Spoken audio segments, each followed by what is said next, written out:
Oke, kalau gitu langsung saya kenalkan ke orangnya aja ya. Oke. Sherlock, kita ada klien baru. Oh iya. Halo. Tony, Oh iya. ini saya punya kasus ini. Oh iya. Sebentar, saya baca terlebih dahulu ya. Ya. Waduh! Watson, ini sepertinya kita harus langsung segera melakukan investigasi. Betul Sherlock. Kita akan investigasi mengenai examining determinants of book tax difference, insights from Malaysian multinational corporations. Kita harus segera melakukan investigasi. Watson, laksanakan. Saran pada kami. Siap.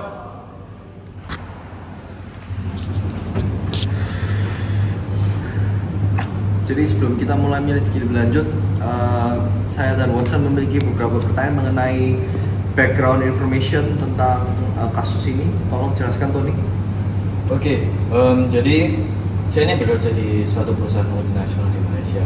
Nah, perusahaan saya ini menggunakan laporan keuangan secara komersil dan fiskal. Dari situ terdapat book tax difference di perusahaan kami. Nah, perusahaan saya bekerja ini adalah perusahaan multinasional yang ada di Malaysia dan memiliki beberapa anak perusahaan di negara-negara tax haven. Nah, saya ingin bertanya kepada kalian, mengapa book tax difference itu bisa terjadi dan mengapa ada nilai perbedaan yang signifikan? Apakah ada tambahan lain? Belum ada. Oke, dari yang kamu ceritakan, kami bisa merumuskan beberapa isu-isu penting yang akan menjadi clue kami dalam investigasi kali ini. Oke. Saya akan bacakan yang pertama, apa saja faktor yang berkontribusi terhadap perbedaan antara pelaporan laba secara komersial dan fiskal di perusahaan multinasional di Malaysia. Ya, betul. Oke, yang kedua, bagaimana faktor-faktor tersebut berkorelasi dengan besarnya perbedaan buku dan pajak di perusahaan multinasional. Oke, ya betul. Baik, karena kami sudah menyatakan dua clue penting ini, kami akan lanjut selidiki lagi. Terima kasih atas waktunya, Tony. Oke. Oh ya, sebentar. Sebelum kalian itu, saya ada bantuan mungkin untuk kalian. Nah, ini adalah laporan keuangan perusahaan saya. Oke, tapi itu salah satu dari 67 perusahaan multinasional yang ada di Malaysia. Dan sudah saya kirim lewat WA laporannya sekarang.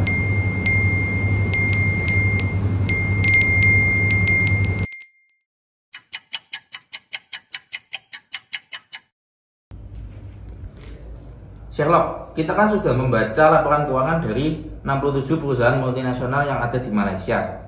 Nah, menurutmu faktor apa yang bisa menyebabkan perbedaan signifikan terhadap book tax difference mereka? Loh, kamu kok agak beda hari ini? Jelas dong Watson, kan kemarin saya habis potong rambut. Jadi Watson, ada 5 faktor yang mempengaruhi book tax difference. Yang pertama ada deferred tax liability dan deferred tax asset. Yang kedua ada taxable income. Yang ketiga ada interest coverage ratio. Yang keempat ada ROA atau return on asset. Dan yang kelima ada effective tax rate. Maksudnya apa Sherlock? Tolong jelasin dong. Pertanyaan yang sudah saya tunggu Watson. Berdasarkan pakar yang sudah saya temui, yang terhebat di dunia yaitu Mr. Agustoli, saya telah menemukan definisi-definisi. Nah, yang pertama Watson, untuk deferred tax liability itu merupakan kenaikan taxes payable di tahun-tahun mendatang. Yang kedua, deferred tax asset itu taxes refundable atau taxes saved yang naik di tahun-tahun mendatang. Nah, untuk taxable income itu rumusnya current tax expense dibagi statutory tax rate. Untuk interest coverage ratio itu rasio untuk mengukur kemampuan operasi perusahaan untuk menutupi beban keuangan atau beban bunga karena pinjaman berbunga dari pihak eksternal. Nah, untuk ROA atau return on asset itu memperlihatkan rasio perbandingan antara laba bersih yang dihasilkan dengan modal yang diinvestasikan pada aset. Nah, yang terakhir adalah effective tax rate, itu penerapan keefektifan suatu perusahaan dalam mengelola beban pajaknya dengan membandingkan beban pajak dengan total pendapatan bersih. Oke, setelah mendengar penjelasan dari Sherlock, saya bisa mendapatkan kesimpulan dan membuat 5 hipotesis yang akan membantu kita untuk memecahkan permasalahan ini. Oke, hipotesis yang pertama, Terdapat hubungan positif antara liabilitas pajak tangguhan, aset, dan book tax difference. Lalu hipotesis yang kedua, terdapat hubungan positif antara penghasilan kena pajak dengan book tax difference. Hipotesis yang ketiga, terdapat hubungan positif antara interest coverage ratio dengan book tax difference. Lalu hipotesis yang keempat, terdapat hubungan positif antara return on asset dan book tax difference. Dan hipotesis yang terakhir, terdapat kesenjangan antara pendapatan yang dilaporkan kepada pemegang saham dan pendapatan yang dilaporkan kepada fiskus. Sherlock, kita kan sudah menemukan 5 hipotesis ini. Nah, gimana supaya kita bisa mendapatkan hasil dari hipotesis kita ini? Mas Watson. Nah, jadi begini Mas Watson. Ini sudah saya siapkan rumus book tax difference. Nah, untuk beta 0 ini merupakan konstanta, dan untuk DTL, DTA, TI, ICR, ROA, dan ITR ini merupakan independent variable. Nah, untuk epsilon ini merupakan tingkat kesalahan, sehingga rumusnya untuk BTD ini tinggal kita tambahkan semua sehingga jadilah rumus ini. Menarik. Saatnya kita masuk ke tahap selanjutnya. 3 days later.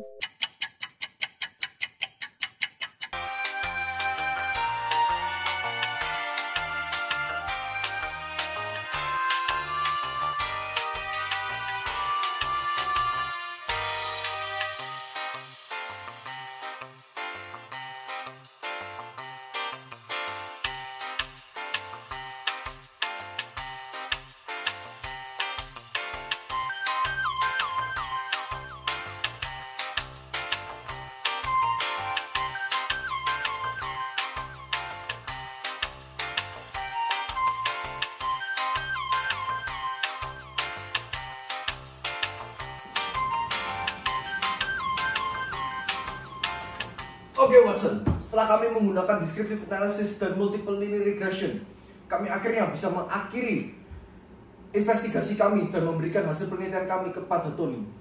Telepon Tony sekarang Watson. Siap.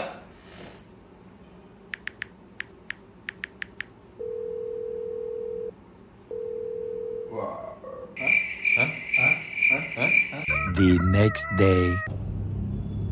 Oke Pak, siap, nanti saya beritakan. Ya, makasih. Selamat datang lagi Tony. Terima kasih sudah datang. Sama-sama. Jadi gimana? Oke, kami akan memberitahukan mengenai hasil akhir investigasi kami. Jadi pas pertama kali kita bertemu, kita mau cari determinants kepada book tax difference. Lalu kita sudah melakukan analisis dan sudah menggunakan analisis regresi. Kita menemukan bahwa ada 5 variabel yang memiliki kemungkinan berefek kepada book tax difference. Lalu dari 3 ini yang memiliki pengaruh yang sangat positif, sangat berpengaruh terhadap book tax difference. Yang pertama ada deferred tax asset dan liability, lalu ada taxable income, lalu ada effective tax rate. Kenapa kita bisa menemukan ini? Karena mereka memiliki p-value yang rendah pada regresi kita. P-value yang rendah berarti korelasi akan semakin kuat. Jadi semakin rendah semakin kuat. Kebetulan kita menentukan untuk signifikan harus memiliki p-value di bawah 0,05. Namun untuk 3 yang saya sebut tadi memiliki nilai p-value yang 0. Berarti mereka sangat-sangat berkorelasi terhadap book tax difference. Sedangkan untuk variabel return on asset dan juga interest coverage ratio, mereka memiliki p-value di atas 0,05. Sehingga efek terhadap book tax difference tidak seberpengaruh variabel yang sebelumnya. Ini saya tunjukkan nilai regresi kami. Oke. Berarti yang berpengaruh hanya 3 ya? Ya, itu determinants ya. Deferred tax liability, effective tax rate, dan taxable income. Oke, siap. akan saya infokan ke perusahaan saya. Terima kasih banyak atas kerjasama. Dari situ.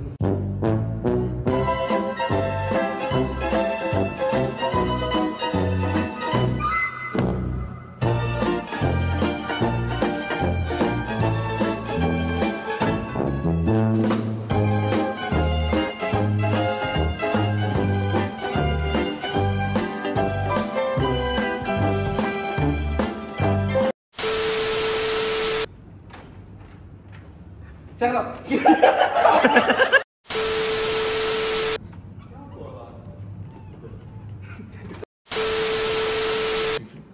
Bukan ini. Hah? Kan ini belum. Satu buka. Ini. Loh ya, cowok.